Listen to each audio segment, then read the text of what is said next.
KWLT.org. I'd just like to let you know KWLT is part of a large organization of community theaters known as the Western Ontario Phenomenon. One of the reasons why the WODL exists is to convene an annual theater festival. This production was chosen by the KWLT Board of Directors to be our festival entry. At the conclusion of tonight's performance, there will be a 10-minute public adjudication for which you are all invited to stay. Now, please take this opportunity to silence all phones, Blackberries, and other things that might go ping in the dark. That would be wonderful. And as a reminder, there's no flash photography during the performance. A note to those in the front row, there will be some stage combat, so we ask for your own safety to keep your hands, feet, and hand back. There will be a single 15-minute intermission at the conclusion of Act 3. Thank you very much, and enjoy the show.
Shall we three meet again?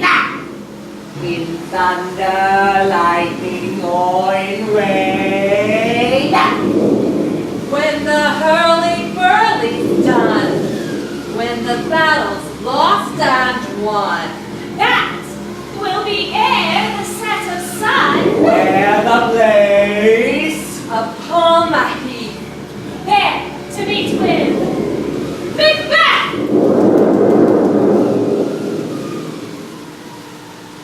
I come, Grey Mountain.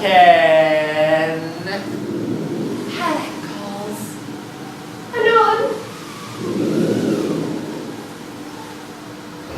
Fair is foul, and foul is fair.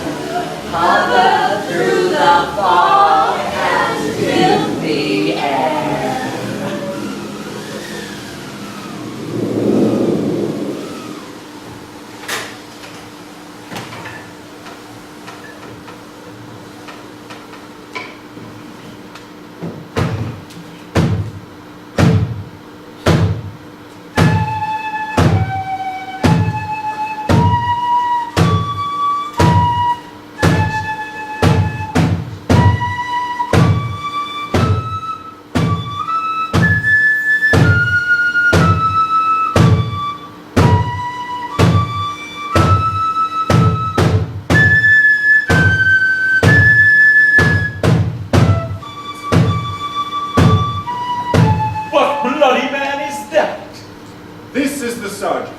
who, like a good and hardy soldier, fought against my captivity.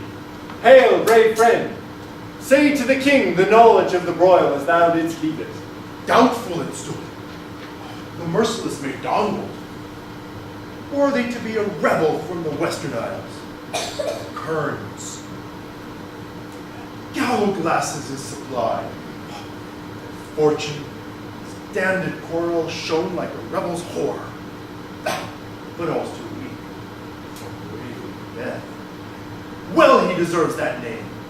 Like valor's minion, he carved his passage. He faced the slave, which ne'er shook hands nor bade farewell to him, until he unseamed him from the nave to the chops, and fixed his head upon our battlements. Oh, valiant cousin, worthy gentleman, so well thy words become thee, as thy wounds. They smack of honor both. Go, get him surgeons.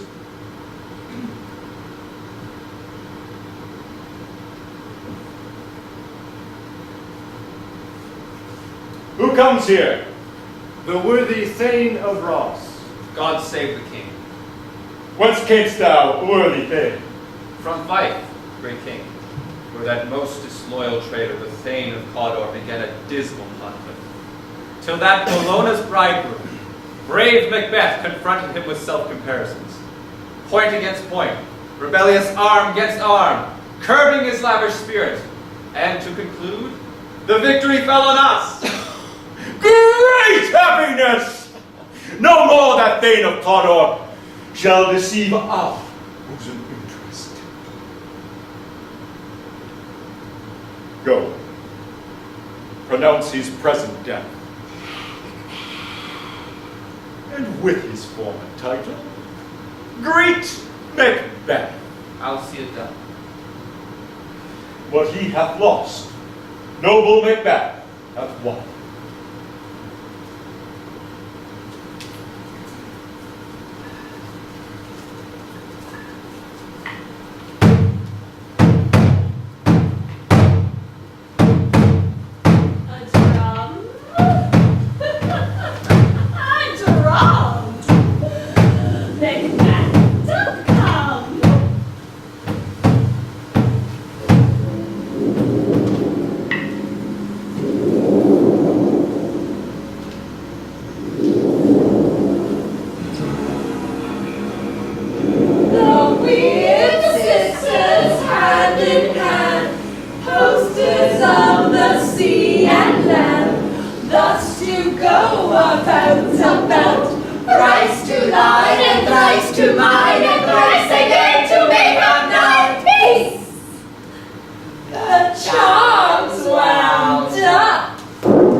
So foul and fair a day I have not seen. One of these, so withered and so wild in their attire, that look not like the inhabitants of the earth, and yet are on it. Live, you? Or are you on that manly question? Speak, if you can. What are you? All hail Macbeth! Hail to thee, Thane of Glamis! All hail Macbeth. Hail to thee, Thane of Cawdor. All hail Macbeth. Thou shalt be king hereafter! Good sir, why do you start and seem to fear things that do sound so fair? In the name of truth, are ye fantastical? Or that indeed which outwardly ye show? If you can look into the seeds of time and say which grain will grow and which will not, speak then to me, who neither beg nor fear your favors nor your hate. Hail! Hail, hail! Lesser than Macbeth and greater! Not so happy, yet much happier. Thou shalt get kings, though thou be none. So all hail Macbeth and Banquo. Banquo and Macbeth. All hail! Stay, you imperfect speakers. Tell me more. By father's death, I know I am Thane of Glamis, but how of Cawdor? The Thane of Cawdor lives, a prosperous gentleman. And to be king stands not within the prospect of belief, no more than to be Cawdor. Say from whence you owe this strange intelligence, or why upon this blasted heath you stop our way with such prophetic greeting?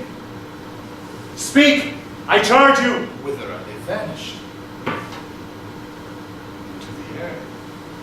And what seemed corporal melted as breath into the wind. Would they had stayed? Were such things here as we do speak about?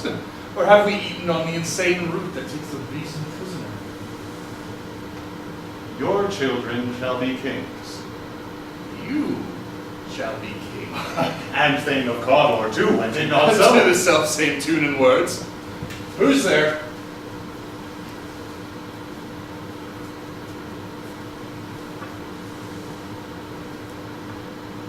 The king hath happily received, Macbeth, the news of thy success. He bade me from him call thee Thane of Cawdor, in which addition hail, most worthy Thane, for it is thine. What? The devil speak true? Thane of Cawdor lives, why do you dress me in borrowed robes? Who was the Thane lives yet, but treason's capital, confessed and proved, have overthrown him. Glamis and Thane of Cawdor. The greatest is behind. Thanks for your pains.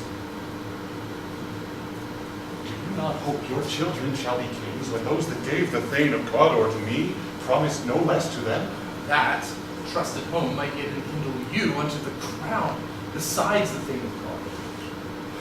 'Tis strange, and oftentimes to win us to our harm, the instruments of darkness tell us truths, win us with honest trifles, to betray us in deepest consequence. Cousins, a word I pray you. Two truths are told as happy prologues to the swelling act of the imperial theme. I thank you, gentlemen. This supernatural soliciting cannot be ill, cannot be good. If ill, why hath it given me earnest of success, commencing in a truth? I am Thane of Cawdor. Good. Why do I yield to that suggestion, whose horrid image doth unfix my hair, and make my seated heart knock at my ribs against the use of nature? Present fears are less than horrible imaginings.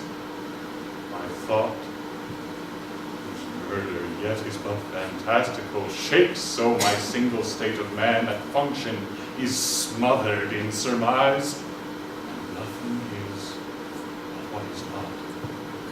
Our partners wrapped. If chance will have me king, why chance may crown me without my stir. Worthy Macbeth, we stay upon your leisure. Give me your favor. My dull brain was wrought with things forgotten. Let us toward the king. Think upon what chance. Without more time, the interim having waited, let us speak our free hearts each to other. Very glad. Till then, enough. Come, friends.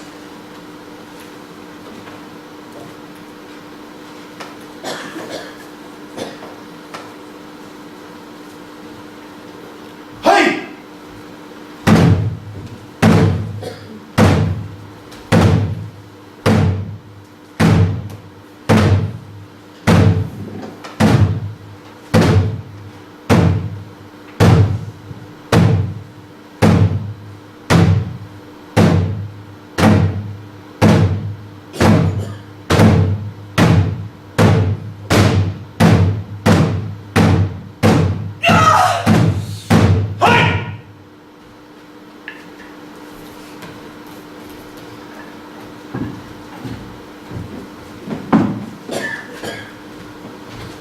Is execution done on Cawdor? I have spoke with one that saw him die. Who did report that very frankly he confessed his treasons, implored your highness's pardon, and set forth a deep repentance. Nothing in his life became him like believing it. He died as one that had been studied in his death, to throw away the dearest thing he owed, as 'twere a careless trifle. There is no art to find the mind's construction in the face. He was a gentleman on whom I built an absolute trust. O worthiest cousin, more is thy due than more than all can pay. The service and the loyalty I owe, in doing it, pays itself. Your Highness's part is to receive our dues. Welcome hither. I have begun to plant thee, and shall labor to make thee full of growing. Noble Banquo, thou hast no less deserved, nor must be known, no less to have done so. Let me enfold thee, and hold thee to my heart. There, if I grow, the harvest is your own. Sons, kinsmen, thanes, and you whose places are the nearest, know, we will establish our estate upon our eldest, Malcolm, whom we name hereafter the Prince of Cumberland. From hence to Inverness, and bind us further to you. I'll be myself the harbinger, and make joyful the hearing of my wife with your approach. So humbly take my leave. My worthy Cardinal, The Prince of Cumberland. That is a step on which I must fall down, or else o'erleap, for in my way it lies. Stars, hide your fires. Let not light see my black and deep desires. The eye wink at the hand, yet let that be which the eye fears when it is done to see.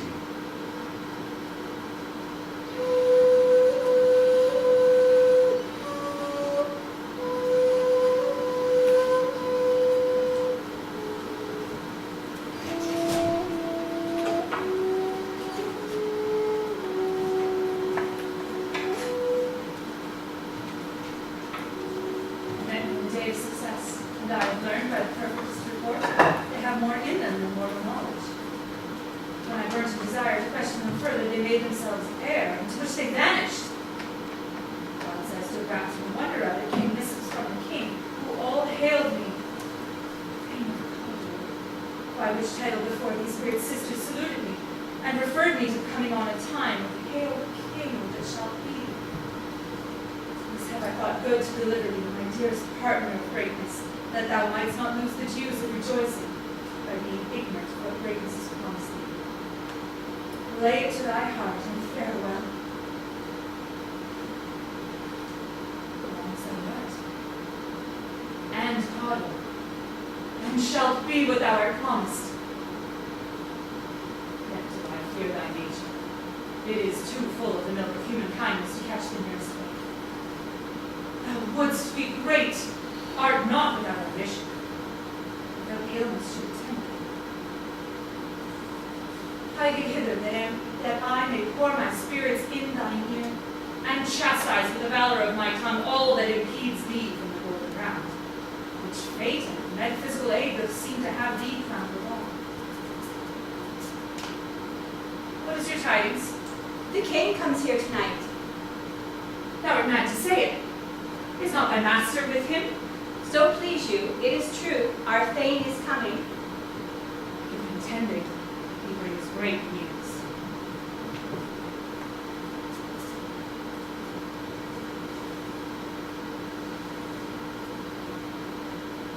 Greater himself, as far as the crooks the fatal entrance of Duncan under my battlements.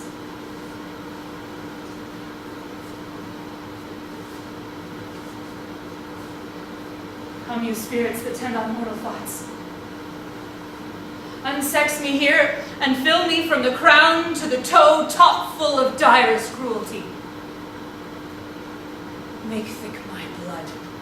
Stop up the access and passage to remorse, that no compunctious visitings of nature shake my fell purpose, nor keep peace between the effect and it. Come to my woman's breasts, and take my milk for gall, you murthering ministers, wherever in your sightless substances you wait on nature's mischief. Come, thick night, and pall thee in the dunnest smoke of hell, that my keen knife see not the wound it makes, nor heaven peep through the blanket of the dark to cry, hold.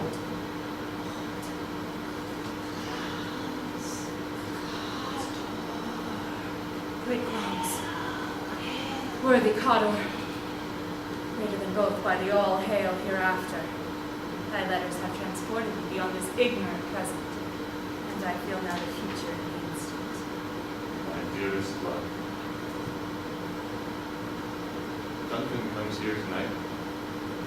And when goes hence? Tomorrow, as he purposes. Oh, never shall sun that morrow see. Your face, my thing, is as a book where men may read strange matters. To beguile the time, look like the time, bear welcome in your eyes, your hands, your tongue. Look like the innocent flower, but be the serpent under it.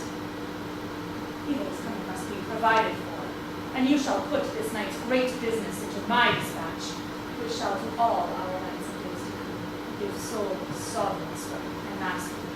We will speak further. Only look up there. To alter favor ever is to flee. Leave all the rest to me.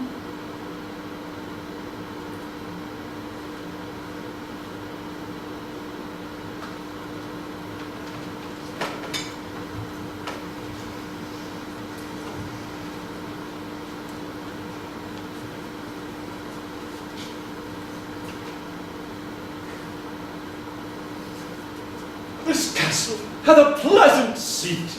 There, nimbly and sweetly recommends itself unto our gentle senses. I have observed the air is delicate. See, our honored hostess. All our service in every point twice done, and then done double.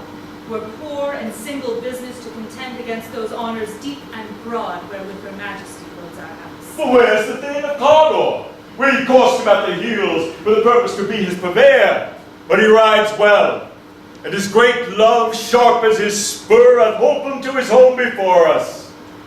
There, noble hostess, we are your guests tonight. Your servant said. Give me your hand. Conduct me to mine host. We love him highly, and shall continue our graces towards him. By your leave, hostess.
Consequence, and catch with his surcease success, that but this blow might be the be-all and the end-all here. But here upon this bank and shoal of time we jump the life to come. But in these cases, we still have judgment here, that we but teach bloody instructions, which, being taught, return to plague the inventor. This even-handed justice commends the ingredients of our poisoned chalice to our own lips. He's here in double trust. First, as I am his kinsman and his subject, strong both against the deed. Then, as his host, who should against his murderer shut the door, not bear the knife myself.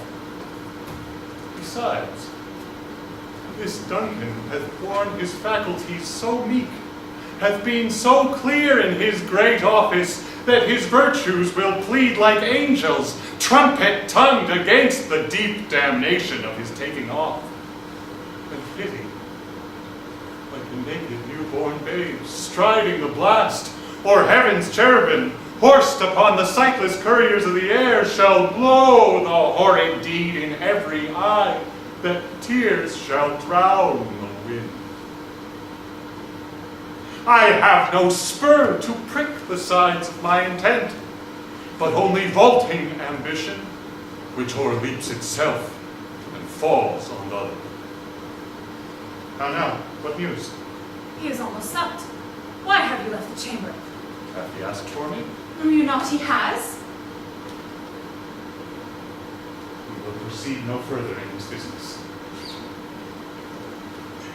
He hath honored me of late, and I have bought golden opinions from all sorts of people, which would be worn now in their newest gloss, not cast aside so soon. Was the hope drunk, wherein you dressed yourself? Hath it slept since? And wakes it now to look so green and pale at what it did so freely? From this time such I account thy love. Art thou afeared to be the same in thine own act and valor as thou art in desire? Prithee, peace! I dare do all that may become a man. Who dares do more is none. What beast was then that made you break this enterprise to me? When you durst do it, then you were a man. And to be more than what you were, you would be so much more the man. Nor time nor place did then adhere, and yet you would make both. They have made themselves, and that their fitness now does unmake you. I have given some. I know how tender 'tis to love the babe that milks me. I would, while it was smiling into my face, have plucked my nipple from his boneless gums and dashed the brains out, had I so sworn as you have done to this. If we should fail? Fail? But scruple, courage, and sticking place, and will not fail.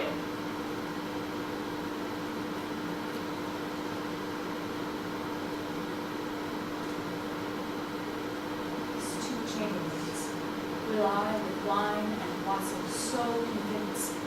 Remember, the order of the rain should be few, and the receipt of reason of Limbeck only.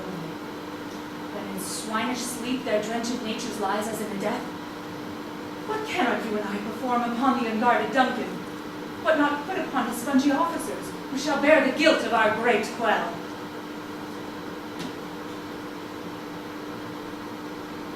Bring forth men, children only. For thy undaunted metal should compose nothing but males. Would it not be received? Would we have marked with blood those sleepy 2 of his own chamber and used their very daggers that they have done? Who dares receive another, as we shall make our griefs and clamor roar upon his death? I am settled, and bend up each corporal agent to this terrible feat. Away, and mock the time with fairest show. False face must hide the false heart.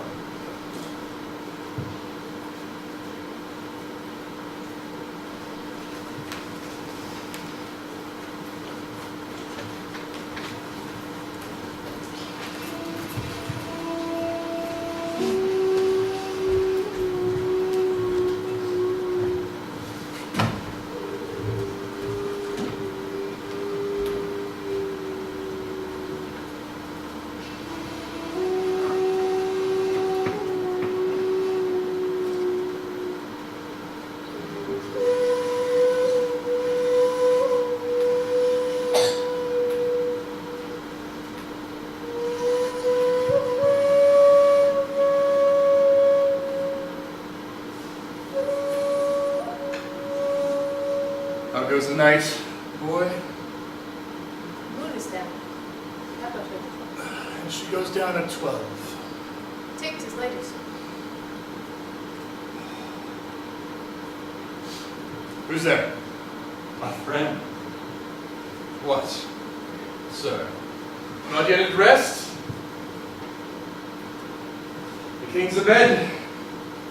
Ye have been an unusual pleasure.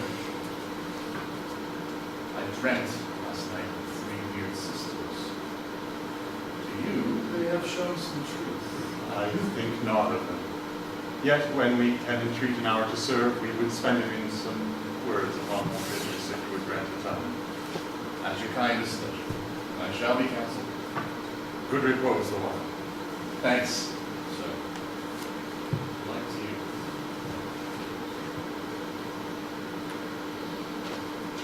Go bid thy mistress, when my drink is ready, she strike upon the bell.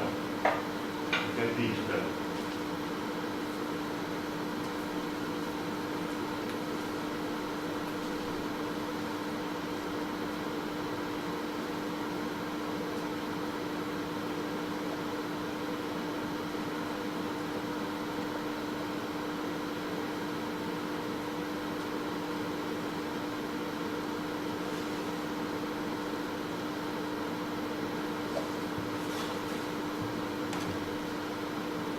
Is this a dagger which I see before me? The handle toward my hand? Come, let me clutch thee. I have thee not, and yet I see thee still. Art thou not fatal vision, sensible to feeling as to sight? Or art thou but a dagger of the mind, a false creation proceeding from the heat oppressed brain?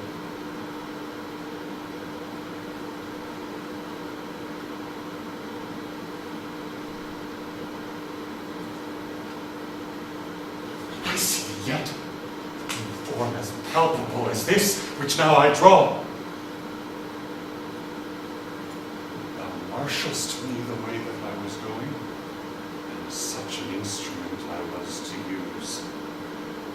Mine eyes are made the fools of other senses, or else worth all the rest. I see thee still, and on thy blade and dudgeoned gouts of blood, which was not so before. There is no such thing. It is the bloody business which informs thus to my eyes. Now, for the one half world, nature seems dead. Wicked dreams abuse the curtained sleep. Witchcraft celebrates pale Hecate's offerings. Withered murder, alarumed by his sentinel, the wolf, whose howls his watch. Thus with stealthy pace, with Tarquin's ravishing strides towards his design moves the way. Thou sure and firm set earth, hear not my steps, which way they walk, for fear the very stones prate of my whereabout, and take the present horror from the time which now suits with it. Whiles I threat, he lives, words to the heat of deeds too cold breath gives. I go, and it is done. The bell invites me. Hear it not, Duncan, for it is a knell that summons thee to heaven or to hell.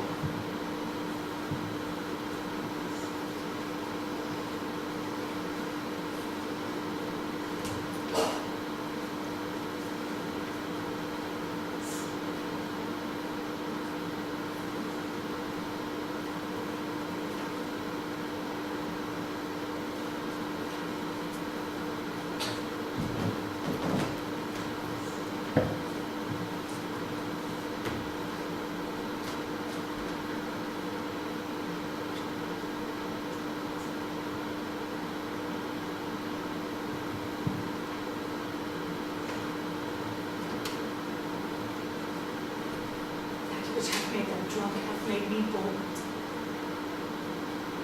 I have quenched them, hath given me fire.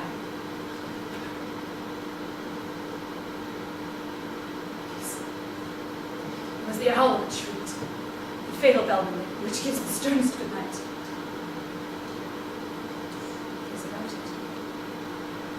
The doors are open, and the surfeited grooms do mock their charge with snores. Drug their possets, that death and nature do contend about them. Whether they live or die. Who's there? What hope? I'm afraid they have waked and 'tis not done. The attempted not the deed confounds us. Like the daggers ready. He could not miss me. Had he not resembled my father as he slept, I have done. My husband. I have done with thee. Didst thou not hear a noise? The owl screamed and the crickets cried. Did not you speak? When? No. As I descended. I. Hark! The noise of the same chamber. Don't. This is a sorry sight. Sorry. They did laugh in sleep, and one cried murder, that they did wake each other. I stood and heard them, but they did say their prayers and address them again to sleep. One cried, God bless us, and amen the other, as they had seen me with these hangman's hands.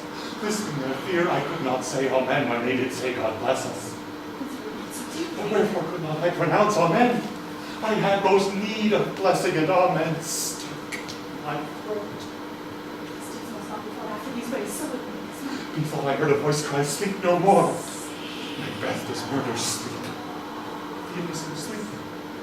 Sleep that knits up the raveled sleeve of care.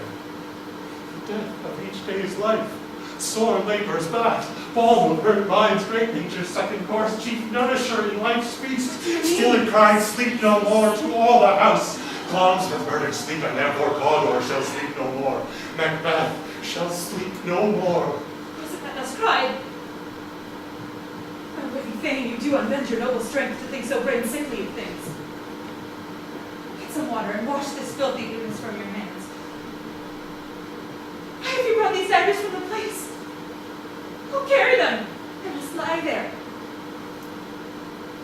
Go no more. I am afraid to think what I have done. Look on again, I dare not. Firm purpose. Give me the daggers. Sleeping in the dead are but his pictures. 'Tis the eye of childhood that fears a painted devil. If he do bleed, I'll gild the faces of the grooms withal, for it must seem their guilt.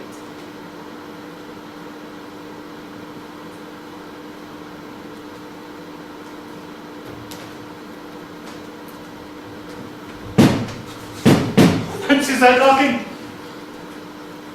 How is't with me when every noise appalls me? What hands are here? Oh, they pluck out mine eyes. Will all great Neptune's ocean wash this blood clean from my hand? No. This my hand will rather the multitudinous seas incarnadine, making the green one red. I answer with your color, but I shame to wear a heart so white. Come, so then, retire into your chamber. Let the water clears us of this deed. How easy is it then? Knocking! Get on your nightgown, lest occasion call us and show us to be watchers. Be not lost so poorly in your thoughts. To know my deed, 'twere best not know myself. Wake down, come with thy knockings. I would thou couldst.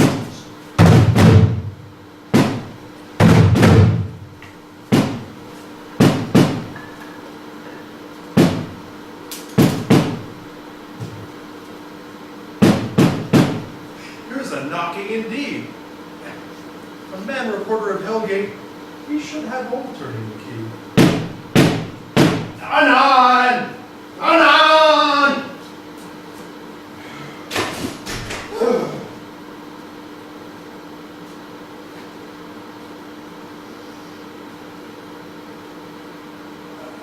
I pray you remember the murder? Was it so late, friend, ere you went to bed, that you do lie so late? Thanks, sir. We were carousing till the second talk. Is thy master stirring? Now, our knocking has awaked him. Here he comes. Good morrow, noble sir. Good morrow, both. Is the king stirring, worthy fame? Not yet. Command me to call timely on him. I will once miss the hour. I'll bring you to him.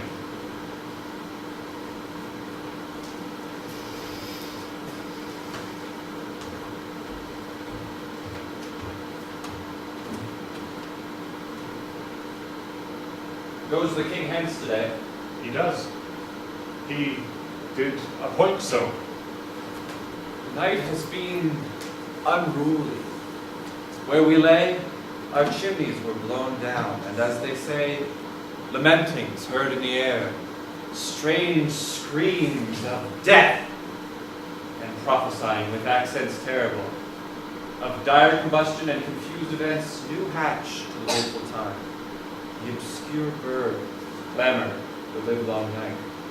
Some say the earth was feverish and did shake. 'Twas a rough night. My young remembrance cannot parallel a fellow to it. Oh, horror! Horror! Horror! Tongue nor heart cannot conceive nor name What's the matter? Most sacrilegious murder broke up the Lord's anointed temple and stole thence the life of the building. What is to say the life? Mean you his majesty? Approach the chamber and destroy your sight with the new Gorgon.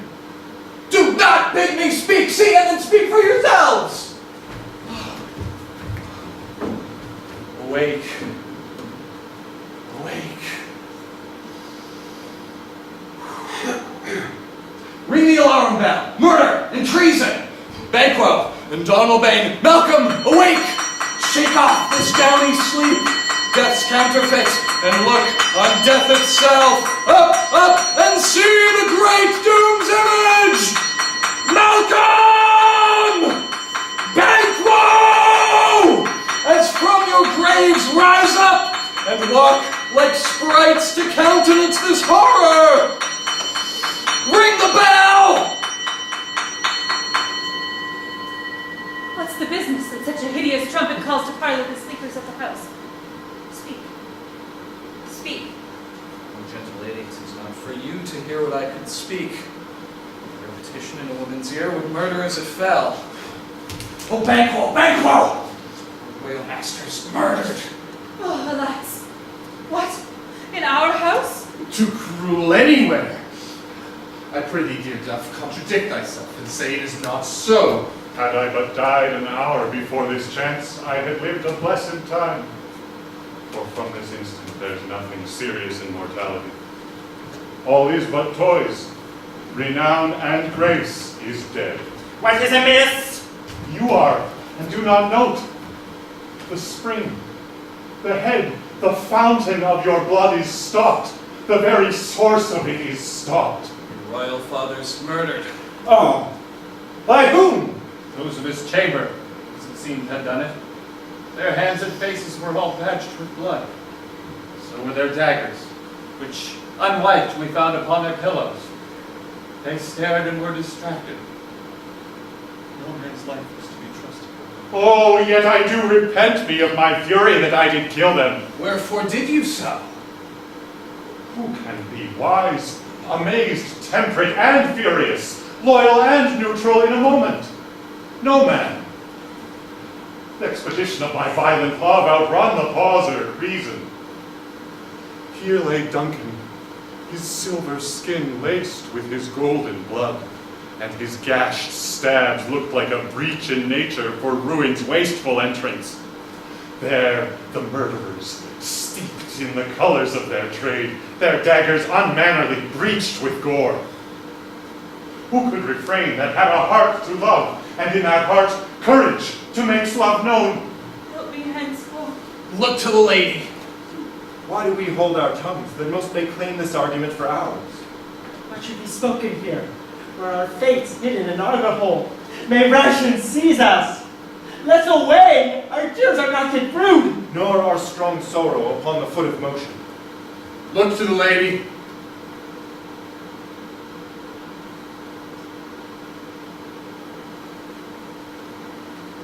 When we have our naked frailties hid and suffer an exposure, let us meet and question this most bloody piece of work to know it further. But fears and scruples shake us. In the great hand of God I stand, and thence, against the undivulged pretense, I fight with treasonous malice. And so do I. So all. Let's briefly put on manly readiness and meet in the hall together. well contented.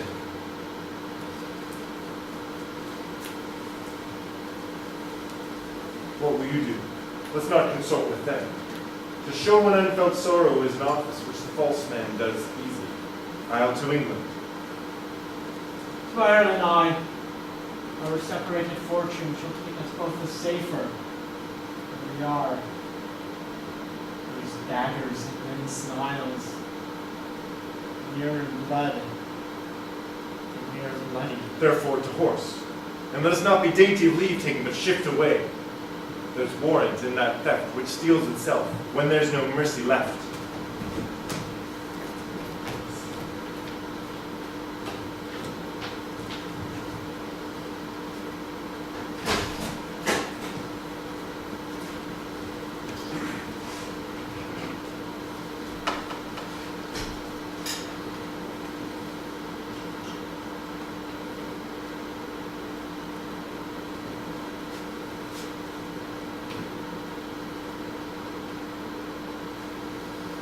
How goes the world, sir, now? Why, see not?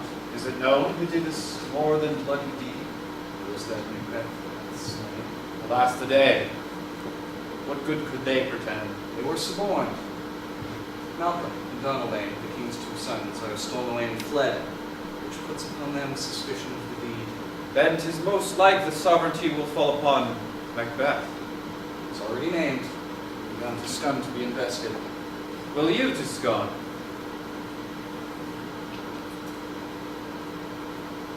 No, cousin.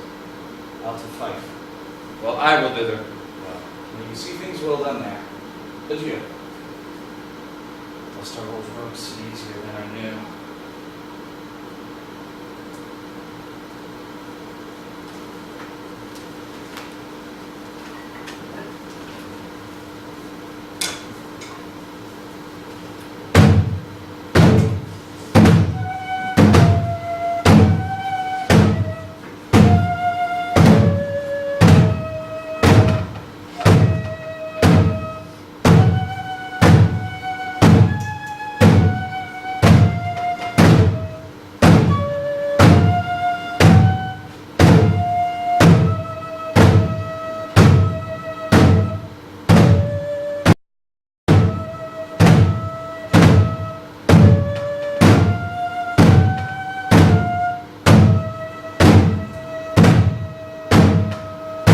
Thou hast it now, King, Cawdor, Glamis, all as the weird women promised.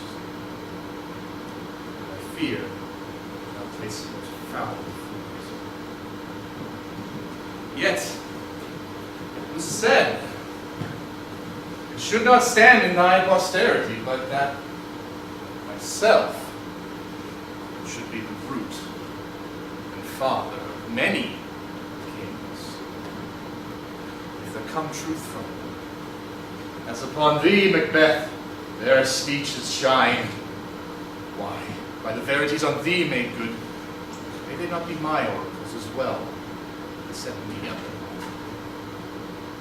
But hush, no more. Here's our chief guest. If he had been forgotten, it had been as a gap in our great feast, and all thing unbecoming. Tonight, we hold a solemn supper, sir, and I'll request your presence. Let your highness command upon me, to the which my duties are with the most indissoluble tie forever. Ride you this afternoon? Aye, my good lord. We should have else desired your good advice, which still hath been both grave and prosperous in this day's council, but we'll take tomorrow. Is far you ride? As far, my lord, as will fill the time twixt this and supper. Were not my horse the better, I must become a borrower of the night, for a dark hour between. Fail not our feast. My lord, I will not. We hear our bloody cousins are bestowed in England and in Ireland, not confessing their cruel parricide, filling their hearers with strange invention. But of that tomorrow, when therewithal we shall have cause of state craving us jointly. Hie you to horse. Adieu, till you return at night. Goes Fleance with you? Aye, my good lord. Our time does go. I wish your horses swift and sure of foot, and so I do commend you to their backs. Farewell.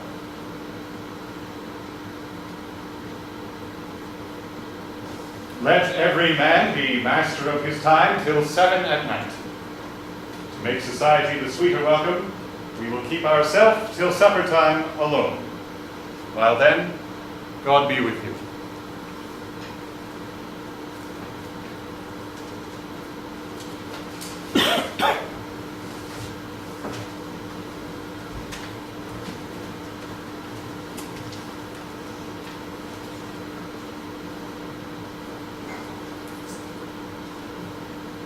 Thus is nothing, but to be safely thus.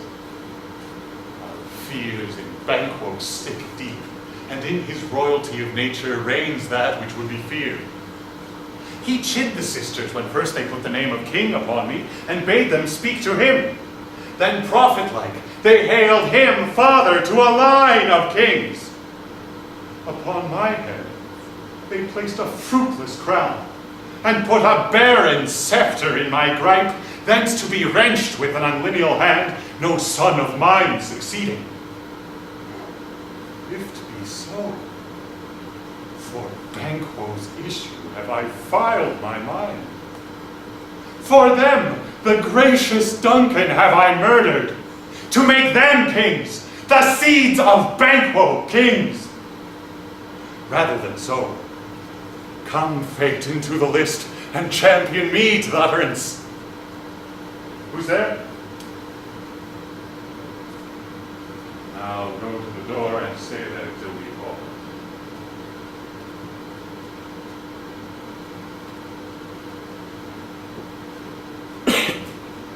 Both of you know Banquo was your enemy. True, my lord. So is he mine, and in such bloody distance that every minute of his being thrusts against my nearest of life.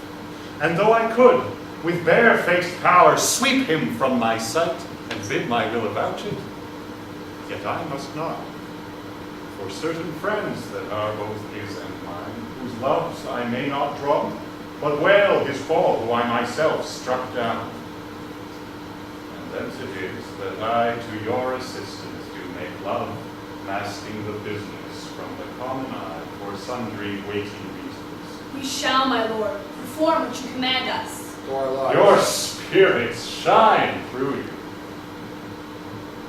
Within this hour at most, I will advise you where to plant yourselves. Acquaint you with the perfect spy of time, the moment on it. For it must be done tonight, and something from the palace. Always thought that I require a clearance. And with him, to leave no rubs nor botches in the work. Fleance, his son that keeps him company, whose absence is no less material to me than is his father's, must embrace the fate of that dark hour. Resolve yourselves apart. I'll come to you anon. We are resolved, my lord. It is concluded. Banquo, thy soul's flight, if it find heaven, must find it out tonight.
once had.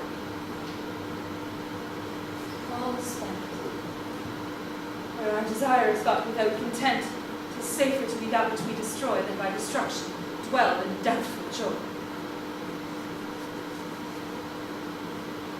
Oh, now, my lord, why do you keep alone, sorriest fancies your companions making? These are those thoughts which should indeed have died with them they think on. Things without all remedy should be without regard. What's done is done. We have scorched the snake, not killed it. But let the frame of things disjoint. Both the worlds suffer ere we will eat our meal in fear and sleep in the affliction of these terrible dreams that shake us nightly. Duncan is in his grave. After life's fitful fever, he sleeps well. Treason has done his worst. Nor steel, nor poison, malice domestic, foreign levy, nothing can touch him further. Gentle, my lord, sleep o'er your rugged looks. Be bright and jovial among your guests tonight. So shall I, love. And so I pray thee you. Let your remembrance apply to Banquo. Present him eminence, both with eye and tongue. Unsafe the while that we must lave our honors in these flattering streams, and make our faces visage to our hearts, disguising what they are. We must leave this. Oh, full of scorpions is my mind. Thou knowst that Banquo and his Cleons lives. But in them nature's copies not return. Comfort yet. They are assailable. And be thou joking, ere the bat hath flown his cloistered flight, ere to black Hecate summons the shard-born beetle with his drowsy hums hath run night's yawning peal, there shall be done a deed of dreadful note. What's to be done? The innocence of the knowledge, dearest child, till thou applaud the deed. Come, sealing night, scarf up the tender-eyed, pitiful day, and with thy bloody and invisible hand, cancel and tear to pieces that great bond which keeps me pale. Light thickens, the crow makes wing to the rooky wood. Good things of day begin to droop and drowse, whiles night's black agents to their praise do rouse. Thou marvelst at my words, hold thee still. Things bad be unmade strong themselves by ill. So really, oh,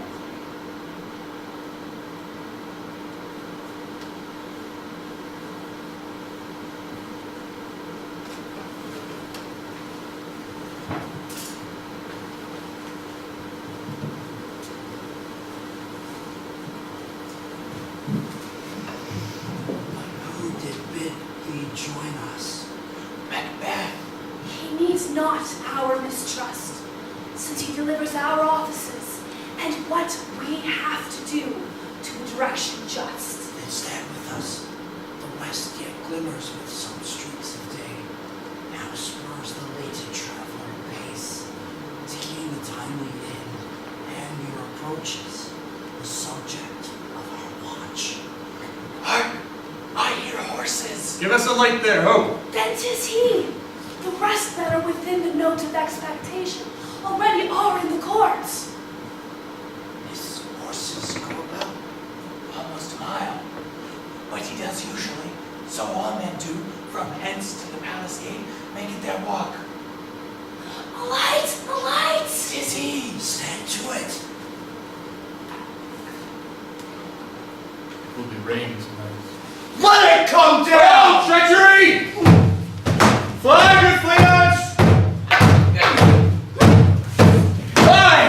Fly! Fly! I'll face revenge!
Who did strike out the light? Was it not the way?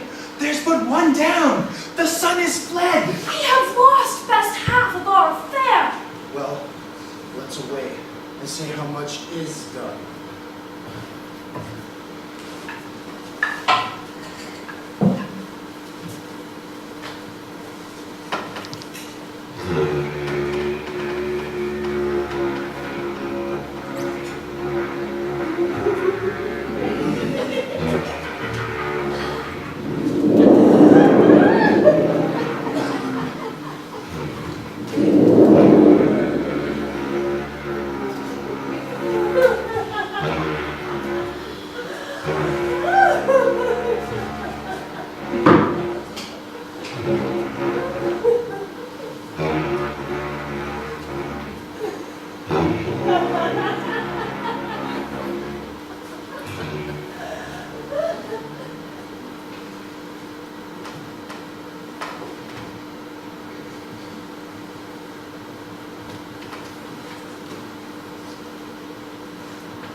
You know your own degrees. Sit down. And first and last, the hearty welcome. Thanks to your majesty. Ourself will mingle with society and play the humble host. Our hostess keeps her state, but in best time we will require her welcome. Pronounce it for me, sir, to all our friends, for my heart speaks they are welcome. See, they encounter thee with their heart's thanks. Both sides are even. Here I'll sit in the midst. Be large in mirth. Anon we'll drink a measure, the table round. There's blood on my face. 'Tis Banquo's death. 'Tis better to be without than he within. Is he dispatched? My lord, his throat is cut. That I Or best with cutthroats. Yet he is good to the delightful Cleons. If thou didst it, thou art the none per hour. Most royal sir, Fleance is escaped. Comes my fit again. I had else been perfect, whole as the marble, founded as the rock, as broad and general as the casing air. But now I am cabined, cribbed, confined, bound into saucy doubts and fears. Banquo's safe. Aye, my lord. Safe in a ditch he bides, with 20 trenchant gashes on his head. The least of death to nature. Thanks for that. There the grown serpent lies. The worm that's fled hath nature that in time will venom breed. No teeth for the present. Get thee gone. Tomorrow we'll hear ourselves again. My royal lord, you do not give the cheer. The feast is sold that is not often vouched, while 'tis a making 'tis given with welcome. To feed were best at home, from thence the sauce to meat is ceremony, meaning we're bare without it. Sweet remembrance, sir. Now good digestion wait on appetite, and health on both. May it please your highness sit. Here had we now our country's honor roofed, were the graced person of our Banquo present, who may I rather challenge for unkindness than pity for mischance. His absence, sir, lays blame upon his promise. Please it your highness to grace us with your royal company. The table's full. Here is a place reserved, sir. Where? Here, my good lord. What is it that moves your highness? Which of you have done this? What, my good lord? Thou canst not say I did it. Never shake thy gory locks at me! Gentlemen, rise. His highness is not well. Sit, pretty friends. My lord is often thus, and hath been from his youth. Please, keep seat. If it is momentary, upon a thought he will again be well. If much you note him, you shall offend him and extend his passion. Feed and regard him not. Are you mad? Fie. And a bold one that dare look on that which might appall the devil. Oh, proper stuff. This is the very painting of your fear. This is the air hair-drawn dagger which you said led you to Duncan. All these flaws and starts, impostors to true fear, would well become a woman's story in a winter spire, authorized by her granddam. Shame itself, why do you make such faces? When all is done, you look but on a stool. Prithee, see there, behold, look! Lo, how say you?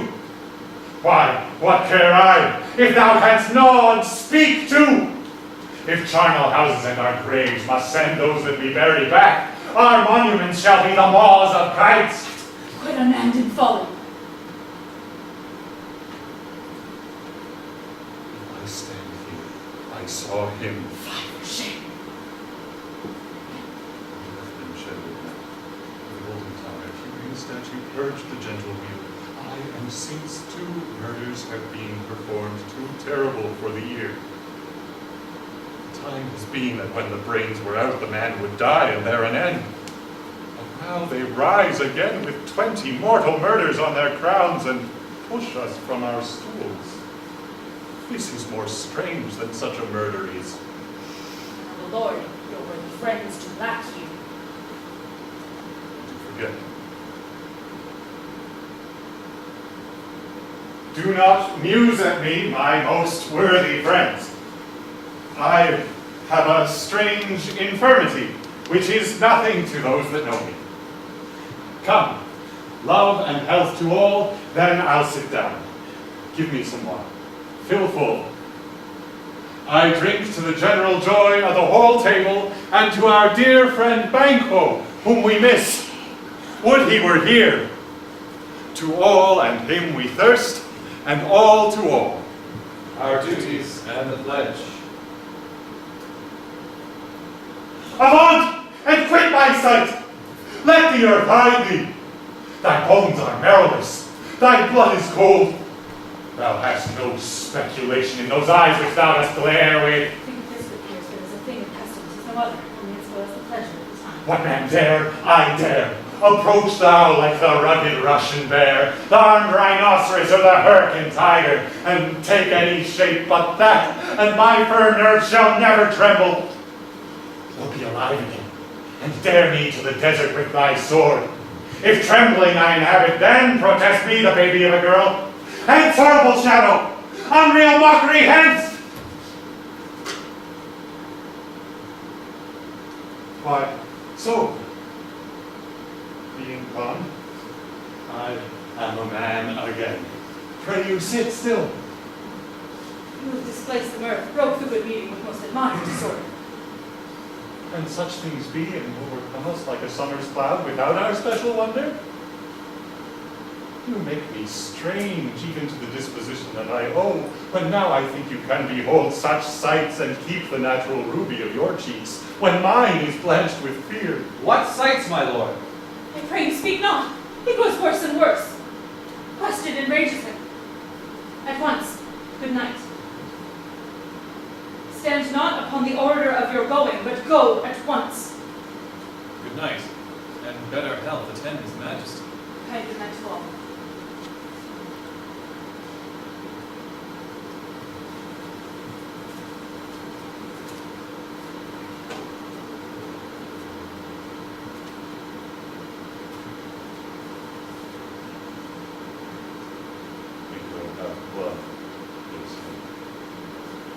Blood will have blood. Stones have been known to move and trees to speak. Augurs and understood relations have by maggot pies and chuffs and rooks brought forth the secretest man of blood.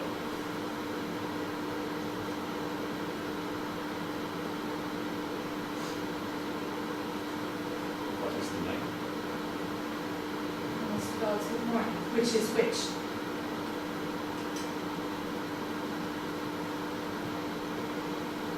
How sayest thou that Macbeth denies his person at our great bidding? To send to him, sir. Here is by the way that I will send. There's not a one of them, but in his house I keep the servant feed. And will tomorrow, be times I will to the weird sisters, nor shall they speak, for now I am bent to know by the worst means the worst. For mine own good, all causes shall give way. I am in blood, stepping so far that should I wade no more, returning were as tedious as go o'er. Strange things I have in head that will to end, which must be acted ere they may be scanned. You lack the season of all natures. Sleep.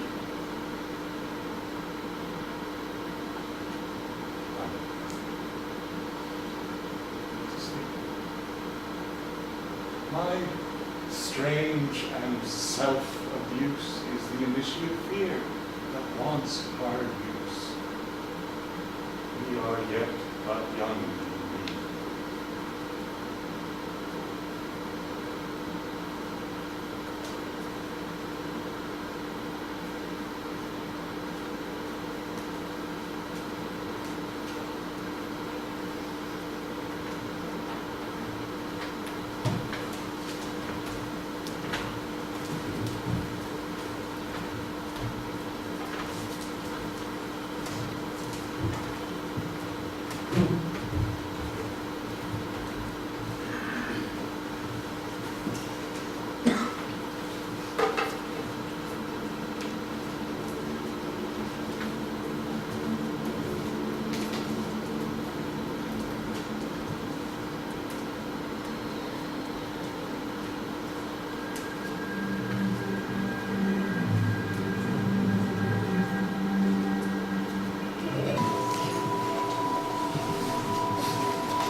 Thrice the brinded cat hath mewed.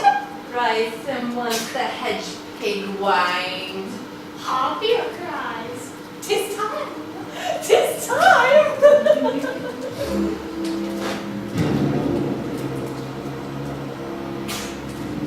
Round about the cauldron go, in the poison entrails grow toad. That under cold stone days and nights hath let eat one sweltered venom sleeping got. Boil thou thirst in the jarmed pot. Double, double toil and trouble by a burning cauldron bubble. Fillet of a many snake in the cauldron boil and bake. Eye of newt and toll of frog, wool of bat and tongue of dog. Adder's fork and blind worm's sting, lizard's leg and howlet's wing. For charm of bearable trouble, like a hell broth, boil and bubble. Double, double toil and trouble by a burning cauldron bubble. Scale of dragon, tooth of a wolf, witch's mummy maw, and gulf of the wind, salty shark, root of hemlock dipped in the dark, liver of blaspheming Jew, gall of goat, and slips of use livered in the moon's eclipse, nose of Turk and Tartar's lips, finger of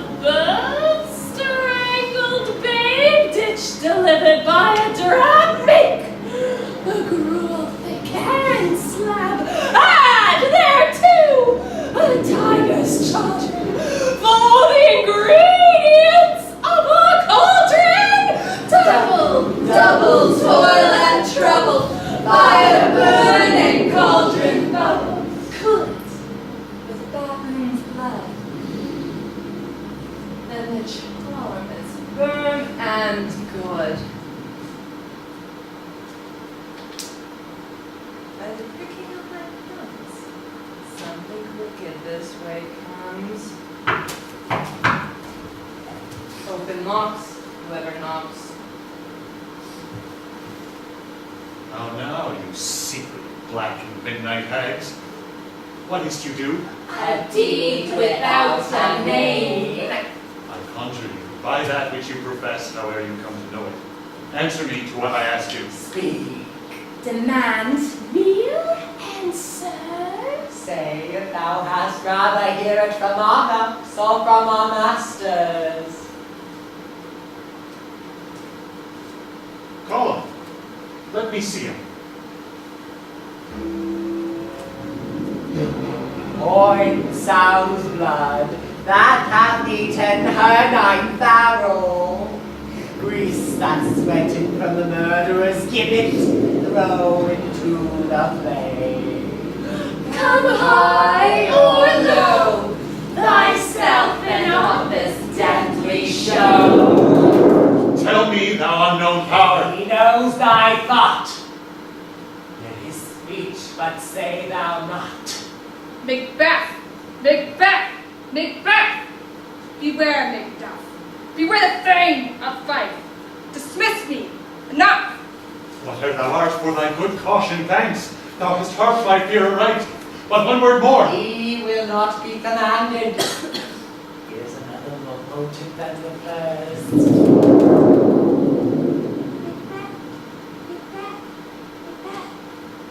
For 3 years I hear thee. Bloody, bold, and resolute. Laughed to scorn of hired men, for none of woman born shall part Macbeth. Then live, Macduff. What need I fear of thee? But yet I'll make assurance double sure and take a bond of fate. Thou shalt not live, that I may tell pale-hearted fear it lies, and sleep in spite of thunder. What is this that rises like the issue of a king and wears upon his baby brow the rounded top of sovereignty? Listen, but speak not to it. Be lion metal proud, and take no care for chase, threats, or where conspirers are. Macbeth shall never vanquished be until great burning wood, too high Dunsinane Hill, shall come against him. That will never be. Who can impress the forest? Bid the tree unfix his earthbound root. Sweet bodements, good! Rebellious dead, rise never till the wood of burning rise, and our high-placed Macbeth shall live the lease of nature, pay his breath to time and mortal custom. Yet my heart throbs to know one thing. Tell me, if your art can tell so much, shall Banquo's issue ever reign in this kingdom? Seek to know no more. I will be satisfied. Deny me this, and an eternal curse fall on you. Let me go. Why sings that cauldron? And what noise is this? Show! Show! Show! Show his eyes and grieve his heart. Come like shadows, so depart. Thou art too like the spirit of Banquo. Down! Thy crown does sear mine eyeballs. And thy hair, thou other gold-bound brow, is like the first. A third is like the former. Filthy hags, why do you show me this? A fourth? Starred eyes! What, will a line stretch out to the crack of doom? Another yet? A seventh? I'll see no more. And yet the eighth appears, who bears a glass that shows me many more, and some I see that twofold walls and treble scepters carry. Horrible sight! Now I see 'tis true, for the blood-boltered Banquo smiles upon me and points at them for his. What? Is this so? Aye, sir. All this is so. But why stands Macbeth thus ignazedly? Come, sisters, cheer we up his sprites and show the best of our delights. I'll charm there to give a sound while you bring on your antique crown, that this great king may kindly say, he's did his welcome pay. Where are they? Gone? Let this pernicious hour stand aye accursed in the calendar. Coming without there.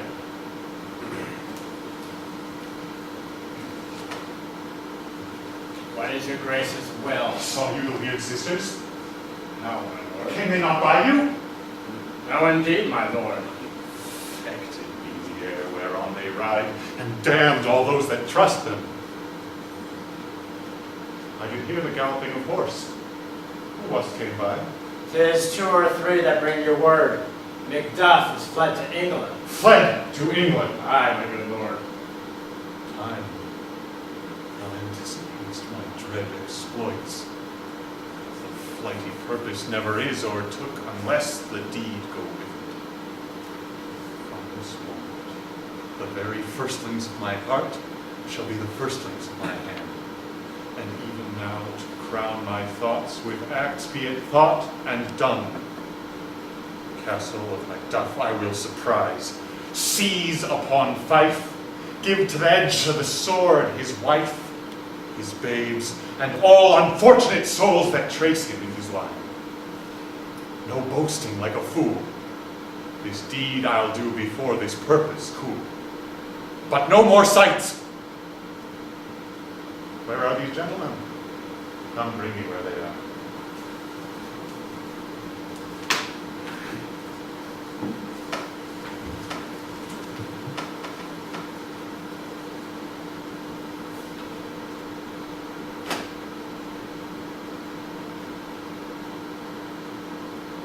What had he done to make him fly the land? You must have patience, madam. He had none. His flight was madness. What our actions do not, our fears do make us traitors. You know not whether it was his wisdom or his fear. Wisdom. To leave his wife, to leave his babes, his mansion and his titles and a place from whence himself does fly? He loves us not.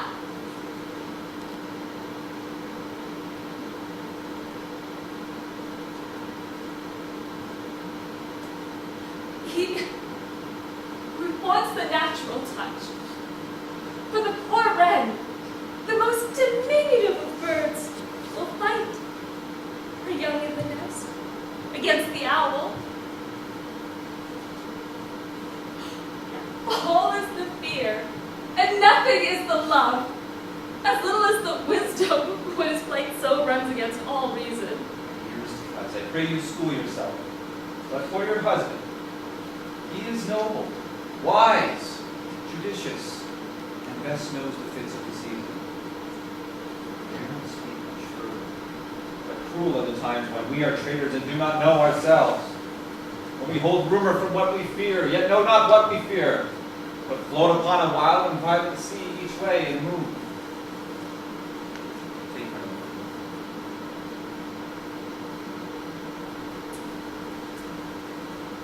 Sarah, your father is dead. Oh, what will you do now? What will become of you? Be not found here! Hence with your little ones! Fright you thus, methinks I am too savage. To do worse to you were fell cruelty, which is too nigh your person. Heaven preserve you. I dare abide no longer.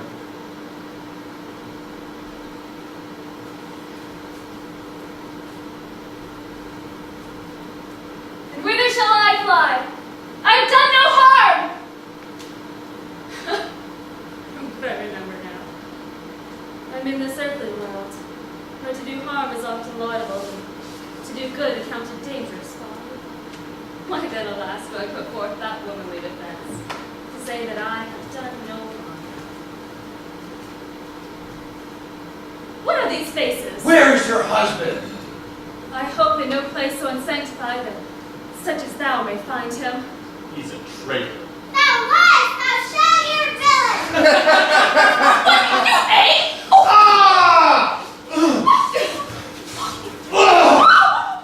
Young friar, treachery!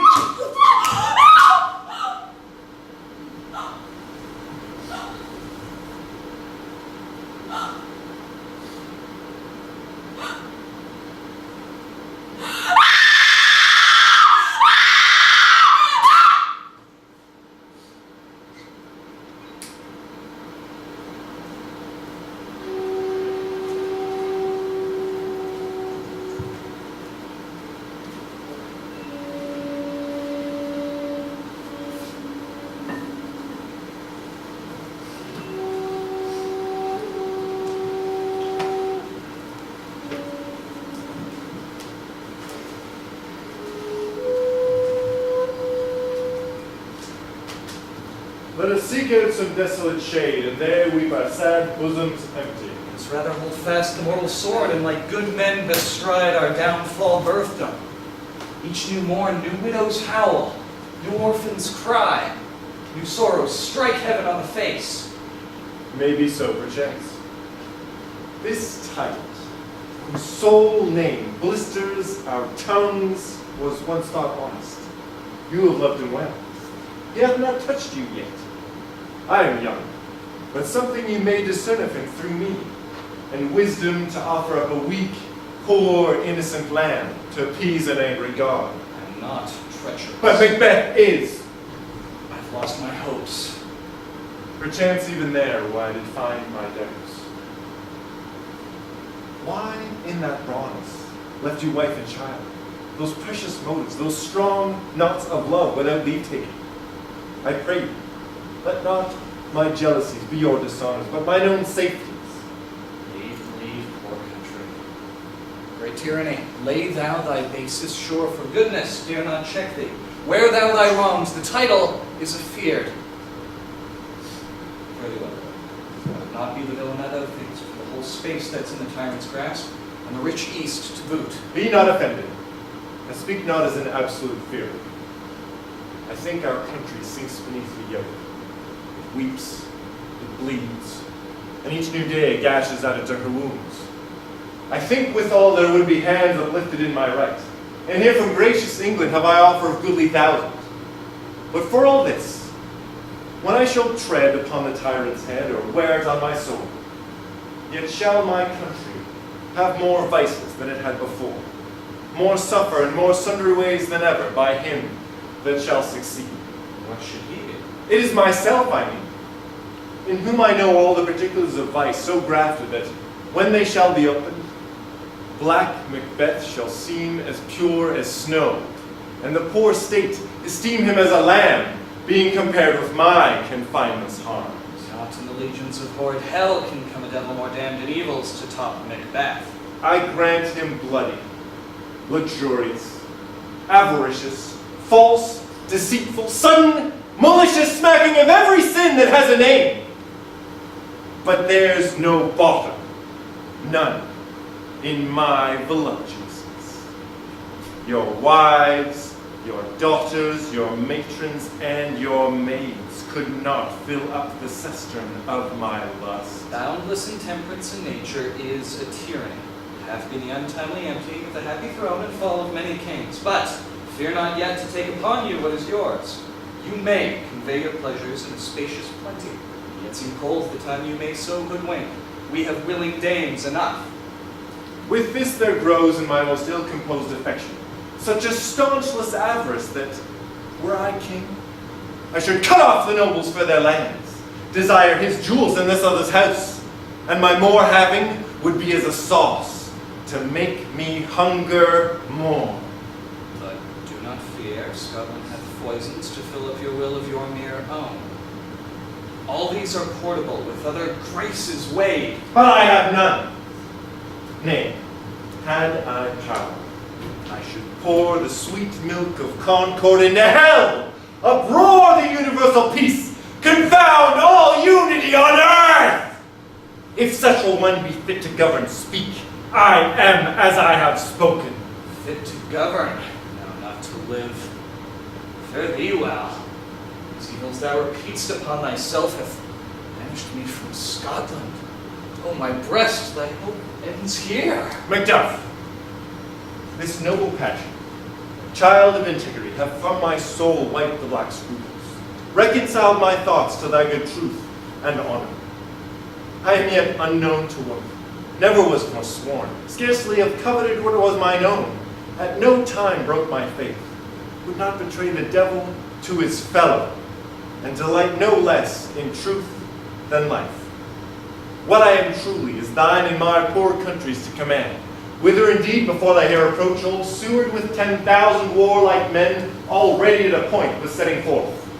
Now we'll together, and the chance of goodness be like our warranted quarrel. Why are you silent?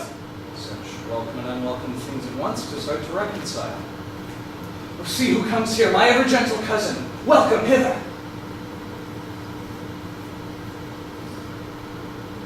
Stand Scotland where it did. Alas, our country, almost afraid to know itself, cannot be called our mother but our grave, Royal nation. Too nice and yet too true. What's the newest grief? that of an hour's age doth this the speaker. Each minute teems a new one. That is my wife. Why, well, And all my children. well too. Tyrant has not battered at their peace. No, they were well at peace when I did leave them. Be not a niggard of your speech, how ghost? I have words that would be howled out in the desert air where hearing should not latch them. Concern they? The general cause. There's a fee grief due to some single grasp. No mind that's honest, but in it shares some woe. Though the main part pertains to you alone. Be mine, keep it not from me. Quickly, let me have it. Let not your ears despise my tongue forever, which shall possess them with the heaviest sound that ever yet they heard. I guess it. Your castle is surprised. Your wife and babe savagely slaughtered. To relate the manner where on the quarry of these murdered deer to add the death of you. Merciful heaven. What, man? Ne'er pull your hat upon your brows. Give sorrow words. The grief that does not speak whispers to your fraught heart and bids it break. My children too. Wife, children, servants, all that could be found. I must be from thence, my wife killed too! I have said, be comforted. Let's make us medicines of our great revenge to cure this deadly grief. He has no children. All my pretty ones, did you say all? Oh, hell knight! All! What, all my pretty chickens and their dam at one fell swoop? Dispute it like a man. I will do so, but I must also feel it as a man!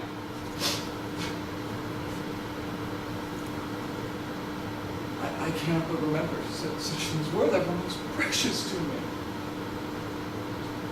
Did heaven look on and would not take their part?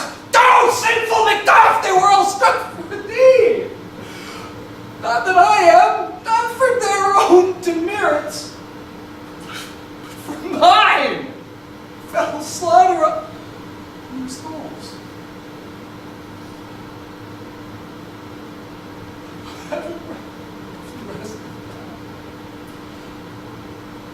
Be this the whetstone of your soul. Let grief convert to anger. Blunt not the heart, enrage it!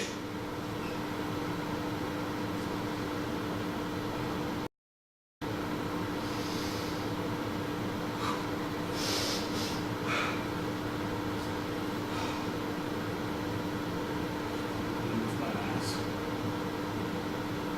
Braggart with my tongue. Gentle heavens. Cut short all intermission. Front to front, bring thou this fiend of Scotland and myself within my sword's length settle. If he scape heaven, forgive him too. This tune goes manly. Come, go we to the king. Our power is ready, our lack is nothing but our leave. Macbeth is ripe for shaking, and the powers above put on their instruments. Receive what cheer you may. The night is long that never finds the day.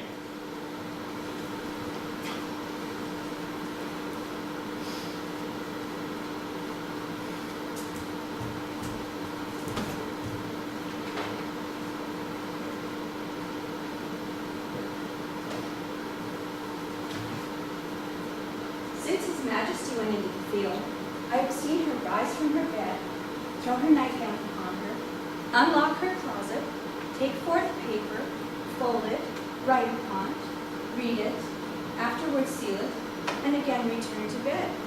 Yet all this while in a most fast sleep.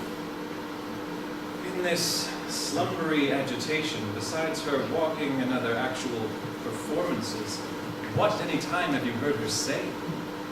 That, sir, which I will not record after her. You may to me, and 'tis most meet you should.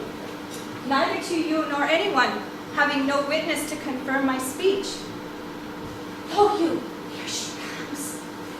This is her very guise. And upon my life, fast asleep. Observe her. Stand close.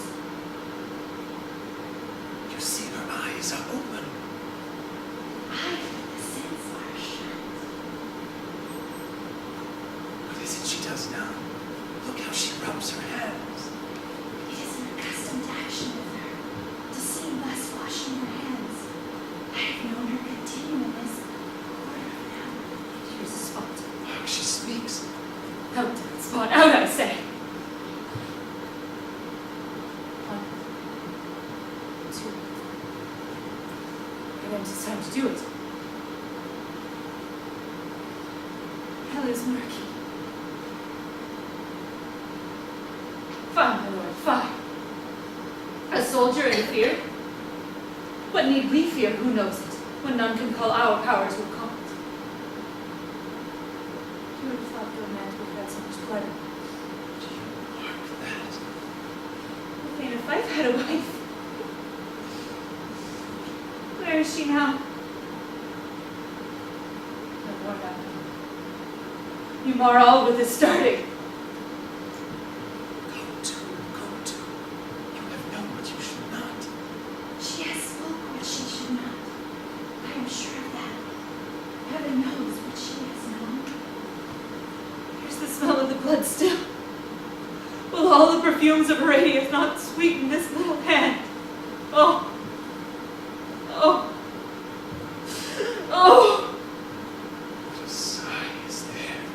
The heart is sorely charged. I would not have such a heart in my bosom, the dignity of the whole life. Well. Pray God, please. This disease is beyond my practice. Wash your hands. Lay on your nightgown. Look not so pale. I tell you yet again, Banquo's buried. He cannot come out on Even the so? screen.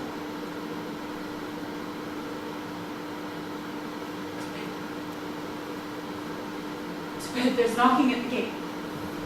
Come. Come.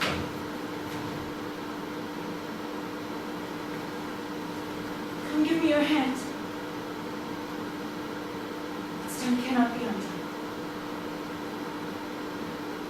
To bed. To bed.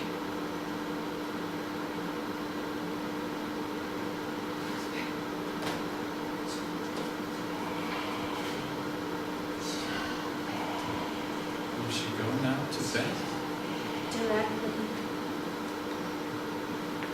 Foul whisperings are abroad. Unnatural deeds do breed unnatural troubles. Infected minds to their death pillows will discharge their secrets. More needs she, the divine, than the physician. God forgive us all. Look after her. Remove from her the means of all annoyance, and still keep eyes upon her. So good night. My mind she has mated and made my sight. I think, but dare not speak. Good night, good doctor.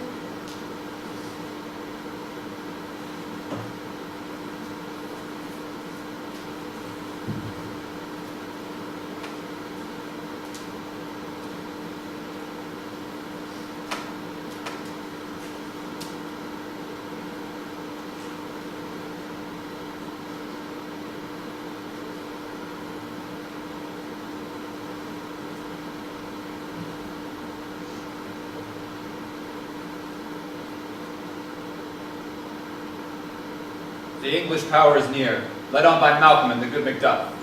Near Burning Wood shall we well meet them. What does the tyrant? Where Dunsinane he strongly fortifies. Some say he's mad. Now does he feel his secret murder sticking on his hands? Now ministry revolts upbraid his faith breach.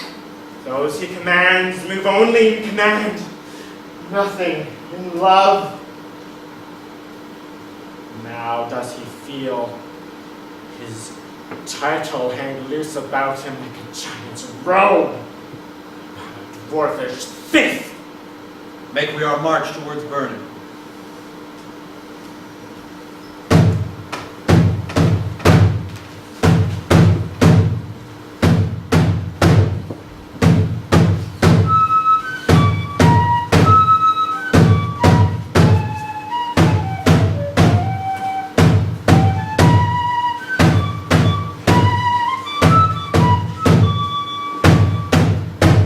Bring me no more reports.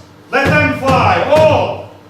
Till Burning Wood removed to Dunsinane, I cannot taint with fear. What's the boy? Malcolm. Was he not born of woman? The spirits that know all mortal consequences have pronounced me thus. Fear not, Macbeth. No man that's born of woman shall e'er have power upon thee. Then fly, false things, and mingle with the English epicures. The mind I sway by, and the heart I bear, shall never sag with doubt, nor shake with fear. The devil damn thee, black, thou cream-faced loon!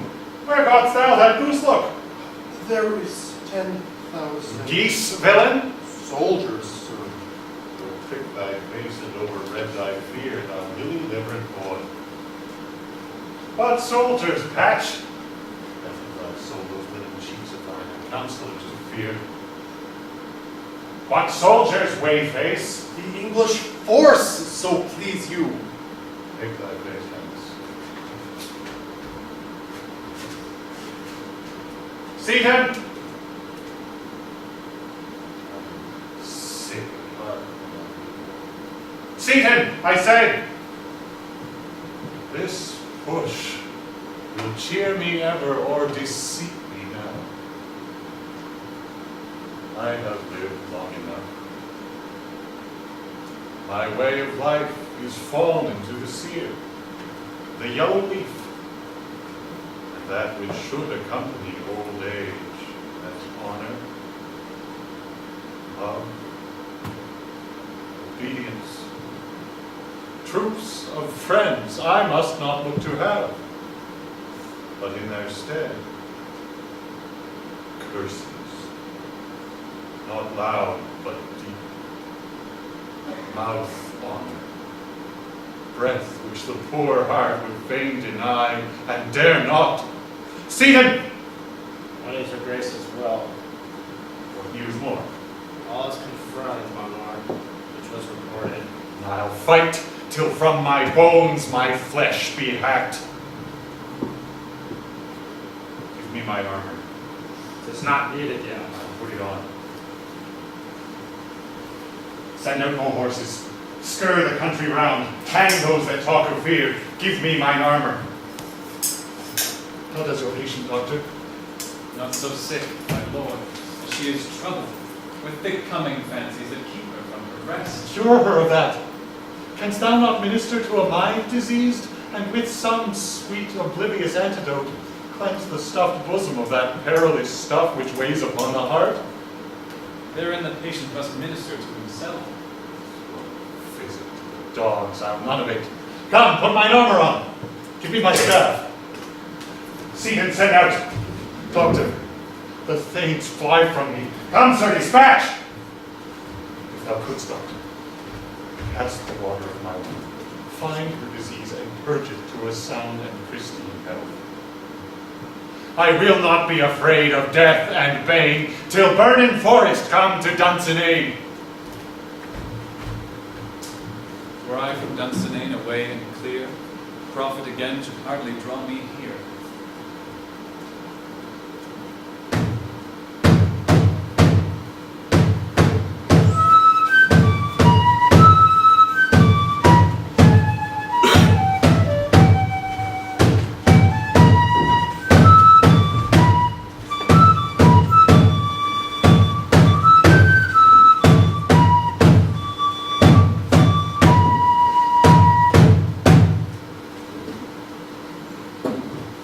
What wood is this before us? The wood of Burnham.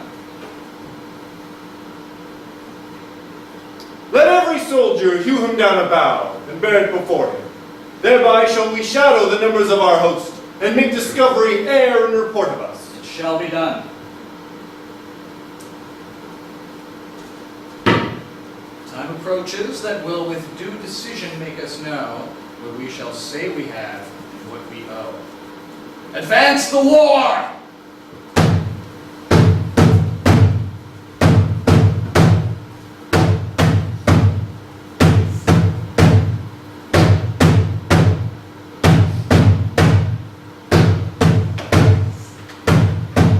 Hang out our banners on the outward walls. The cry is still, they come. Our castle's strength will laugh a siege to scorn. Here let them lie till famine and the ague eat them up. Were they not forced with those that should be ours, we might have met them dareful, beard to beard, and beat them backward home. What is that noise? It is the cry of women, my good lord. I have almost forgot the taste of fears. The time has been my senses would have cooled to hear a night shriek, and my fell of hair would at a dismal treatise rouse and stir as life were in't. I have supped full with horrors. Direness, familiar to my slaughterous thoughts, cannot one start me. Wherefore was that cry? The queen, my lord, is dead.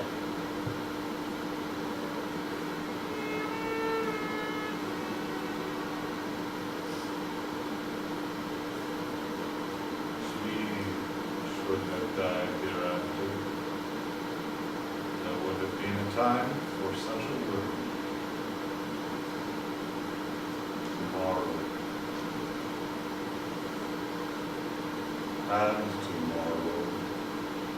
And tomorrow creeps in this petty pace,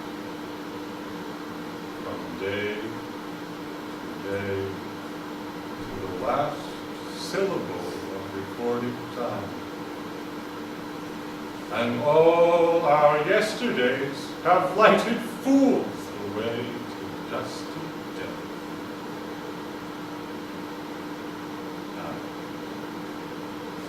Out, brief candle. Life's but a walking shadow, a poor player that struts and frets his hour upon the stage, and then is heard no more. It is a tale told by an idiot, full of sound and fury, signifying nothing.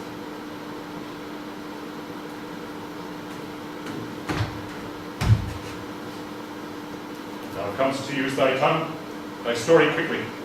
Gracious my lord, I should report that which I say I saw, but know not how to do it. Well, say, sir. As I did stand my watch upon the hill, I looked towards Vernon, and anon methought the wood began to move. Liar and slave! Let me endure your wrath, if it be not so. Within this 3 mile may you see it cutting, I say, a moving grove. Thou speakst false. Upon the next tree shalt thou hang alive till famine cling thee. If thy speech be sooth, I care not if thou dost for me as much. I pull with resolution and begin to doubt the equivocation of the fiend that lies like truth. Fear not till burning wood do come to Dunsinane, and now a wood comes toward Dunsinane. Arm and out! If this which he avouches does appear, there is nor flying hence, nor tarrying here. I begin to be weary of the sun, and wish the state of the world were now undone. Ring the alarm bell. Blow, wind. Come, rack. At least we'll die with harness on our back.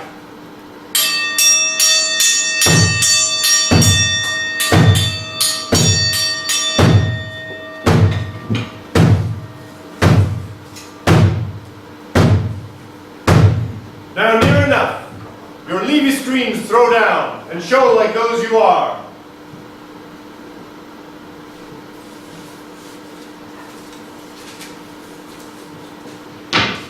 Make all our trumpets speak, give them all breath, as clamorous harbingers of blood and death.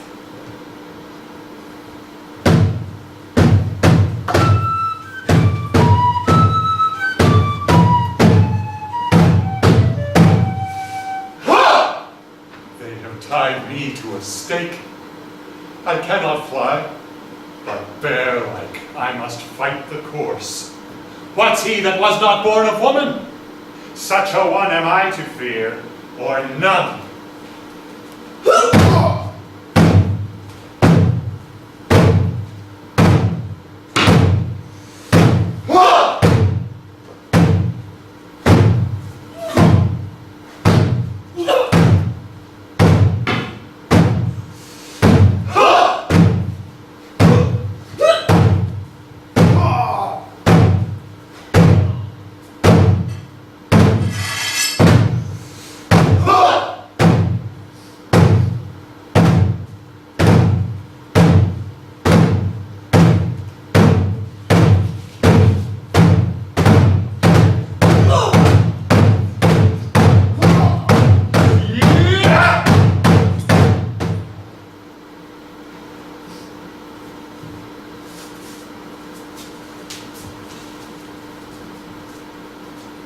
What is thy name?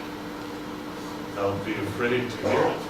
No, though thou callst thyself a hotter name than any is in hell.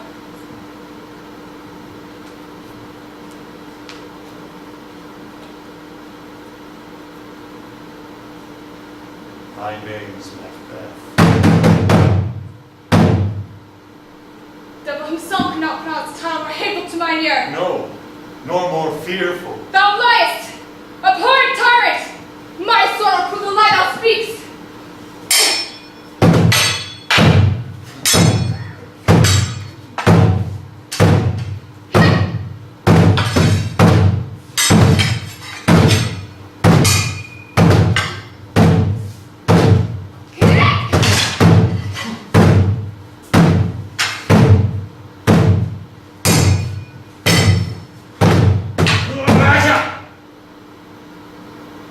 Thou wast born of woman.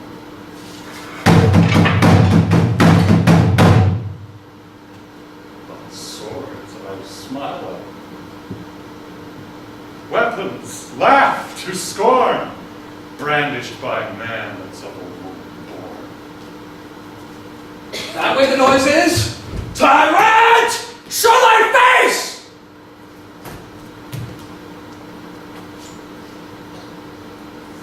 Thou beest slain, with no stroke of mine. My wife and children's ghosts will haunt me still. let me find him fortune. More, beg not.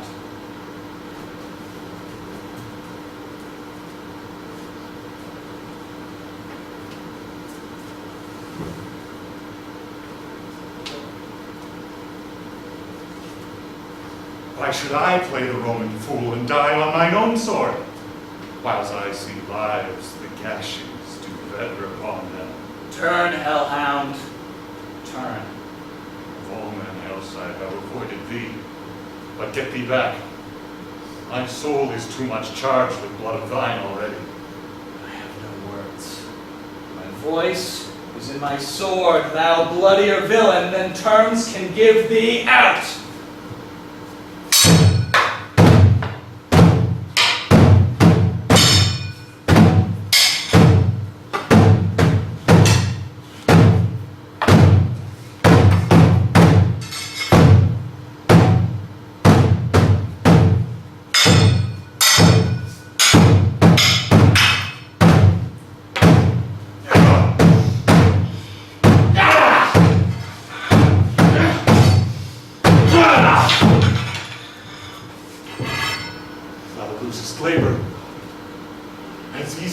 Thou the intrenchant air with thy keen sword impress, as make me bleed.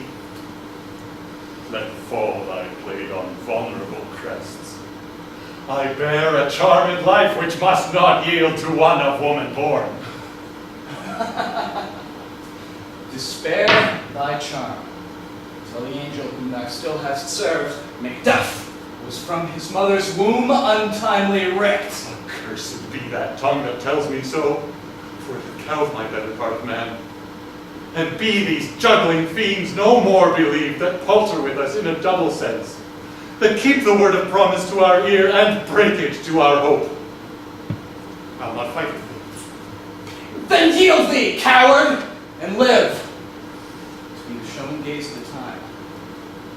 We'll have thee, as our rarer monsters are, painted upon a pole and under writ, here may you see the tyrant. I will not yield to kiss the ground before young Malcolm's feet, and to be baited with the rabble's curse. So burning wood be come to Dunsinane, and thou opposed being of no woman born, yet I will try the last. Before my body I throw my warlike shield. Lay on, Macduff, and damned be him that first cries, hold, enough!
I would the friends we missed were safe arrived.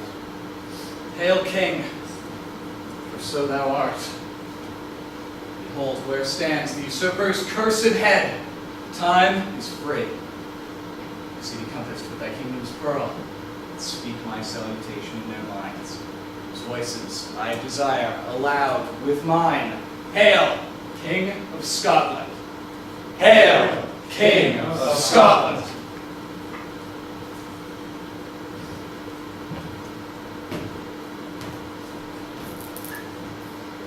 We shall not spend a large expense of time before we reckon with your several loves and make us even with you. my thanes and kinsmen henceforth be earls, the first that ever Scotland in such an honor named. What's more to do, that would be planted newly with the time, as calling home our exiled friends abroad, that fled the watchful snares of tyranny, producing forth the cruel ministers of this dead butcher, and his fiend-like queen, who, as 'tis thought, by self and violent hands took off her life. This, and what needful else, by the grace of grace, we will perform in measure, time, and place. So thanks to all at once, and to each one, whom we invite to see us crowned at Scone.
Adjudication Chair of the Western Ontario Drama League, and it's my pleasure to introduce our adjudicator, Ross Stewart. Ross Stewart, as you may have noted from your program, has been teaching drama at York University for about 35 to 40 years. He's adapted a lot of plays, classical plays for the modern stage. He's directed plays both at York and professionally. He's adjudicated previously In fact, if I was your area VP, I'd be talking about having been adjudicated by him in 1987. He's got one set of eyes, but what a set of eyes. Please join with me in welcoming our adjudicator.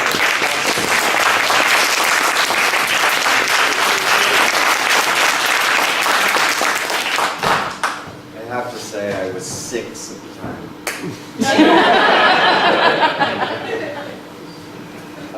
One of the most exciting things I ever had experiences, not theatrical, but related to, was I was actually in the place that Macbeth, the real person, died. There is a very little grove in the middle of a farmer's field, the grove of trees, just outside of Aberdeen, Scotland. And that's where